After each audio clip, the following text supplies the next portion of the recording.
લોકસભામાં વિપક્ષના નેતા રાહુલ ગાંધી આજથી 2 દિવસ ગુજરાત પ્રવાસે છે, ત્યારે કોંગ્રેસ કાર્યાલયમાં મીટિંગનો ધમધમાટ શરૂ થઈ ગયો છે. રાહુલ ગાંધીની અધ્યક્ષતામાં ગુજરાત કોંગ્રેસની પોલિટિકલ અફેર્સ કમિટીની બેઠક મળી હતી, જેમાં ગુજરાત કોંગ્રેસના સંગઠનની સ્થિતિ અને બદલાવ અંગે ચર્ચા કરવામાં આવી હતી.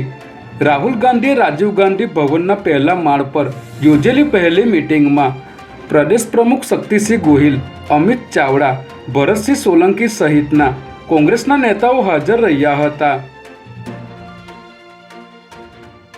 બોડકદેવ સ્થિત તક્ષશિલા ઓડા એપાર્ટમેન્ટમાં આવેલા RS પાન પાર્લરનું શટર તોડીને તસ્કરો ઇમ્પોર્ટેડ સિગરેટ અને અન્ય વસ્તુઓ ચોરી ગયા હતા, જે અંગે ફરિયાદ નોંધીને બોડકદેવ પોલીસે તપાસ શરૂ કરી હતી. ત્યારે સમગ્ર વિસ્તારના CCTV ફૂટેજ ચેક કરતા આ ચોરી કરનાર 2 યુવકોના ફૂટેજ મળી આવ્યા હતા, જેના આધારે પોલીસે દિવ્યાંગ રાઠોડ અને હિતેન્દ્ર સિંગોલિયાની ધરપકડ કરી હતી. ત્યારે આ બંને યુવકો વિરુદ્ધ અલગ અલગ પોલીસ મથકોમાં 22 જેટલી ફરિયાદો નોંધાયેલી હોવાનું જાણવા મળી રહ્યું છે.